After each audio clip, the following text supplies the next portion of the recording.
Hi hello ನಮಸ್ಕಾರ. ಇವತ್ತು ನಾವು ಹೊರಟ್ವಿ ಕರ್ನಾಟಕದಲ್ಲೇ ಅತ್ಯಂತ ಪ್ರಸಿದ್ಧವಾದ ಶಕ್ತಿಪೀಠಗಳಲ್ಲಿ ಒಂದಾದ ಕಟೀಲು ಶ್ರೀ ದುರ್ಗಾ ಪರಮೇಶ್ವರಿ ದೇವಸ್ಥಾನಕ್ಕೆ.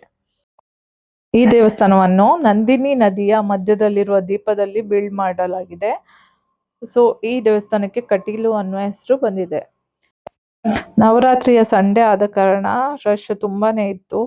ದೇವಸ್ಥಾನದಿಂದ ಬಸ್ ಸ್ಟ್ಯಾಂಡ್ ತನಕನೂ ಕ್ಯೂ ಇತ್ತು. ಅಲ್ಲಿಂದ ನಡ್ಕೊಂಡು ಬಂದು ಸುಸ್ತಾಯ್ತು.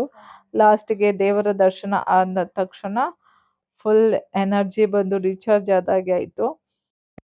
ನವರಾತ್ರಿ ಟೈಮಲ್ಲಿ ದೇವಿಗೆ 9 ದಿನ ನವದುರ್ಗೆಯರ ಅಲಂಕಾರಗಳನ್ನು ಮಾಡಿ ಪೂಜೆ ಮಾಡಲಾಗುತ್ತೆ. ನಂತರ ಇಲ್ಲಿ ಅನ್ನಪ್ರಸಾದ ಯಾವಾಗಲೂ ಇರುತ್ತೆ. ನೀವು ಯಾವ ಟೈಮಲ್ಲಿ ಬಂದ್ರೂ ಇಲ್ಲಿ ಅನ್ನಪ್ರಸಾದ ಆಗ್ತಾ ಇರುತ್ತೆ. ಸೊ ಅನ್ನಪ್ರಸಾದವನ್ನು ತಗೊಂಡು ಆನೆಯನ್ನು ನೋಡಲಿಕ್ಕೆ ಹೋದ್ವಿ. ಬಟ್ ಆನೆ ಇರಲಿಲ್ಲ. ಗೋಶಾಲೆಗೆ ಒಂದ್ಸಲ ವಿಸಿಟ್ ಮಾಡಿ ಆನಂತರ ಆ್ಯಸ್ ಯೂಶ್ವಲ್ ನಮ್ಮದು ಸೆಲ್ಫಿ ಎಲ್ಲ ಆಯಿತು. ದೇವಸ್ಥಾನಕ್ಕೆ ಬಂದು ತುಂಬ ಖುಷಿ ಆಯಿತು ಫ್ಯಾಮಿಲಿ ಜೊತೆಗೆ ಟೈಮ್ ಸ್ಪೆಂಡ್ ಮಾಡಿ. ನೀವೇನಾದರೂ ಮಂಗಳೂರು ಉಡುಪಿ ಕಡೆ ಬರ್ತಾ ಇದ್ರೆ ಈ ದೇವಸ್ಥಾನಕ್ಕೊಂದ್ಸಲ ವಿಸಿಟ್ ಮಾಡೋದನ್ನು ಮಾತ್ರ ಮರಿಬೇಡಿ. ಮನೆಗೆ ಬಂದ ತಕ್ಷಣ ವಿಯಾಂಶಿ ತಾನು ಭರತನಾಟ್ಯ ಕ್ಲಾಸಲ್ಲಿ ಏನೆಲ್ಲ ಕಲಿತೆ ಅನ್ನೋದನ್ನು ಮನೆಯವರಿಗೆ ಮಾಡಿ ತೋರಿಸ್ತಾ ಇದ್ಲು.